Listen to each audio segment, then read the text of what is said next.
अच्छे से बात करें। अब के गार्जियन को बहुत ज़्यादा मतलब नहीं रह गया है कि उनका बच्चा जिस क्षेत्र में जाना चाहे उस क्षेत्र में वो चाहते हैं वो एक्सेल करे, ना कि बस हाँ ये पढ़ाई है, इतना करना है, तुमको इंजीनियर बनना है या डॉक्टर बनना है, 2 ही क्षेत्र है। अब तो आज के दिन में डाइवर्सिटी इतनी ज़्यादा है कि डॉक्टर इंजीनियर के अलावा भी 1000 अलग अलग व्यवसाय हैं, अलग अलग काम हैं, अलग अलग पढ़ाई है। महीना 2 महीने में एक बार क्लास में ज़रूर जाता हूँ बच्चों के बीच में, और मैं समझने की कोशिश करता हूँ कि बच्चे को कहाँ पर समस्या आ रही है, कहाँ पर उसको कौन चीज़ में, किस चीज़ में वो बहुत अच्छा चल रहा है उसका आते हैं वो, मतलब कि उनको अगले साल नहीं आना है आपके पास। तो उस तरह की कंपनी हम लोग नहीं प्रेफर करते हैं। हम लोग ए ग्रेड कंपनी जो है, आपको गिनी चुनी वो 10-12 कंपनियाँ हैं जो ए ग्रेड हैं, जिसको जो 25 साल से ज़्यादा से पुस्तक के क्षेत्र में काम करी, बस उतने ही का किताब हम लोग इस्तेमाल करते हैं। और इस साल तो सारी कंपनियाँ अपने न्यू एजुकेशन पॉलिसी के हिसाब से किताब को चेंज कर दी है। नमस्कार, बिहार मिथिला न्यूज़ में आपका स्वागत है। मैं मनोज। देखिए, सभी का अलग अलग सीज़न होता है और अभी एजुकेशन का सीज़न है, यानी कि हर दरभंगा ही नहीं, मिथिलांचल के अभिभावक अपने बच्चों की गुणवत्तापूर्ण शिक्षा, उनके कैरियर के लिए काफ़ी चिंतित हैं। हम बता दें 80% अभिभावक अभी भी चाहते हैं उनके बच्चे का बेसिक है वो मजबूत हो, और इसी के लिए हम कार्य भी करते हैं। हम बता दें कि पब्लिक स्कूल बेला का एक अलग पहचान है, और हम बता दें कि जिस तरह स्टेप बाय स्टेप इस स्कूल ने छात्रों के लिए, अभिभावकों के मन में एक जगह बनाई है, उसमें राहुल मिश्रा जी का काफ़ी योगदान है। एक युवा चेहरा नए पद्धति, आधुनिक टेक्नोलॉजी से इस स्कूल को और विकसित करने में लगे हैं। आपका स्वागत है। धन्यवाद मनोज जी, आपने मुझे मौका दिया अपने चैनल पर आकर के अपनी बातें ये साझा करने के लिए, उसके लिए धन्यवाद। राहुल जी, एक बहुत बड़ी जिम्मेवारी आपके कंधों पर आपके जो पापा हैं, फिर आपके दादा हैं, उन लोगों ने दी है। आपने जब इस पूरे सिस्टम को आपने संभाला, उस समय आपको लगा कि एक चुनौती है इसको और अपने तरीके से डेवलप करना, क्योंकि पहले जो परंपरागत शिक्षा थी, अब की शिक्षा में काफ़ी बदलाव हुआ है। देखिए, पहले शिक्षा पद्धति अलग थी, अब शिक्षा पद्धति बदलती चली जा रही है। अब हम लोग देखते हैं कि जैसे बहुत सारी चीज़ें बदल गई। अभी नया न्यू एजुकेशन पॉलिसी आ गया, NCF बायलॉज आ गया, अब आपके लिए मैंडेटरी हो गया है। एक तरह से आप समझिए कि आपको डिजिटलाइजेशन की तरफ हम लोग मूव कर रहे हैं। और जब हम लोग डिजिटल इसका बात करेंगे तो हम लोग कैसे भूल सकते हैं कि हम लोगों को डिजिटल होना मतलब कम्प्लीटली डिजिटल प्लेटफॉर्म पे जाना है। जैसे कि हम अभी इस शहर में, दरभंगा शहर में 4 स्कूल हम लोग इस तत्वाधान में चल रहा है। चारों स्कूल में हम लोगों ने कोशिश किया है कि जितना भी हो हम लोग डिजिटल प्लेटफॉर्म की तरफ मूव करें। कुछ हद तक हम लोग कर पाए हैं, कुछ हद तक करने की कोशिश कर रहे हैं। जैसे इस साल पब्लिक स्कूल बेला कैंपस में को 100% डिजिटल प्लेटफॉर्म पर लेके हम लोग जा रहे हैं, जिसमें भी काम चल रहा है। और 15 फरवरी तक वह काम कंप्लीट हो जाएगा, जिसमें आपको रोबोटिक्स लैब, AI लैब, आपको फिजिक्स, केमिस्ट्री, बायोलॉजी, ये सब का लैब तो पुराना रहता ही है।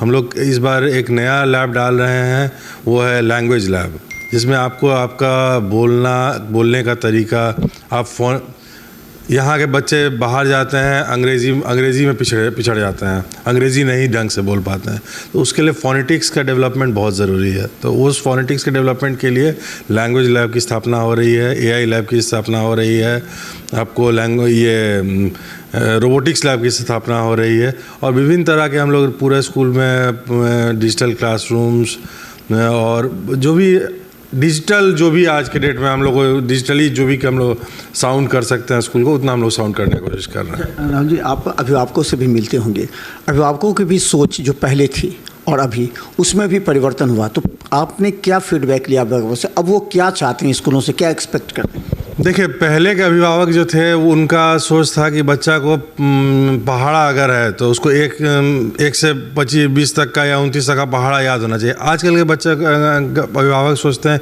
मेरा बच्चा स्मार्ट बने, पब्लिकली उसका इंटरफेस जो हो वो अच्छा हो, वो बात करे तो अच्छे से बात करे। अब के गार्जियन को बहुत ज़्यादा मतलब नहीं रह गया है कि उनका बच्चा जिस क्षेत्र में जाना चाहे उस क्षेत्र में वो चाहते हैं वो एक्सेल करे, ना कि बस हाँ ये पढ़ाई है, इतना करना है, तुमको इंजीनियर बनना है या डॉक्टर बनना है, 2 ही क्षेत्र है। अब तो आज के दिन में डाइवर्सिटी इतनी ज़्यादा है कि डॉक्टर इंजीनियर के अलावा भी 1000 अलग अलग व्यवसाय हैं, अलग अलग काम हैं, अलग अलग पढ़ाई है। तो अब गार्जियन की सोच बदल रही है और गार्जियन बच्चों को प्रोत्साहित कर रहे हैं कि जिस भी क्षेत्र में वो जाएं और तो उसमें अच्छा काम करें। आप पूरी तरह एक सरकार का भी एक आइडिया था कि 8वीं के बाद प्रोफेशनल रूप से बच्चों के कैरियर को लेकर के, केवल एजुकेशनल नहीं, प्रोफेशनली उसको किस तरह तैयार किया जाए ताकि 8वीं के बाद ही वो अपना कैरियर का निर्धारण करे। और जैसे आपने कहा कि बिजनेस फील्ड में भी जा सकता है, अलग अलग है। तो उसमें किस तरह आपने टीम बनाई क्योंकि बच्चों को थोड़ा सा, अभिभावकों को लगे मेरा बच्चा 8वां के बाद ही परफेक्ट हो जाएगा? देखिए, इसमें बोलने में बड़ा आसान लगता है कि 8वां में बच्चा अपना करियर चूज़ कर ले, लेकिन 8वें क्लास में बच्चे की उम्र होती है 12 साल, लगभग लमसम 12-13 साल के बीच में होती है। क्या आपको लगता है कि 12-13 साल की उम्र में वो बच्चा अपना करियर तय कर सकता है? लेकिन हाँ, उसकी रुचि को देखते हुए कि उसको किस चीज़ में रुचि है, वो उससे हम लोग एक अनुमान लगा सकते हैं कि ये बच्चा किस तरफ झुकाव है। मैथ्स में बढ़िया है, फिजिक्स में बढ़िया है तो यह इंजीनियरिंग में जा सकता है, सोशल साइंस में बढ़िया है तो ये कॉमर्स में जाएगा, ये चार्टर्ड अकाउंटेंट या उस तरह में जा सकता है, ये ड्राइंग में बहुत अच्छा है तो ये फाइन आर्ट्स की तरफ जा सकता है, ये आर्टिस्टिक अप्रोच रखता है। इस तरह से हम लोग डिफ्रेंशिएट कर सकते हैं। लेकिन बच्चा खुद 8वीं क्लास में सक्षम नहीं है कि वो निर्णय ले सके कि हमको भाई यही क्षेत्र में जाना है। बायोलॉजी में अच्छा है, डॉक्टर बन सकता है, जो बहुत सारी चीज़ें हैं जिस पैरामीटर्स को देख करके हम लोग कोशिश कर सकते हैं, समझने का प्रयास कर सकते हैं कि भाई ये बच्चा आगे जा करके किस क्षेत्र में जाएगा। तो हम लोग उसको देखते हुए उस चीज़ को हम लोग एक अनुमान लगा सकते हैं। हम लोग कंफर्म नहीं हो सकते 8वां में। जब वो 10वां पास करता है, उसका मार्किंग सिस्टम और ये वगैरह देख करके प्रैक्टिकल में कैसा किया, हम लोग एक निष्कर्ष पर पहुँचते हैं कि हाँ, इसको बायोलॉजी लेना चाहिए, कि मैथ्स लेना चाहिए, कि इसको कॉमर्स लेना चाहिए। एक चीज़ जब सबसे बड़ी बात है कि टीचर्स का सिलेक्शन, और टीचर्स को आप अपने तरीक़ा से ढाल सकें। जो आप सिस्टम डिजिटलाइजेशन बता रहे हैं, बच्चों के अंदर जो है स्फूर्ति हो, एक एनर्जी हो, वो उसके लिए टीचर्स को किस तरह वर्कशॉप करते हैं, किस तरह टीचर्स का सिलेक्शन होता है, टाइम टू टाइम उनका फीडबैक कैसे आता है?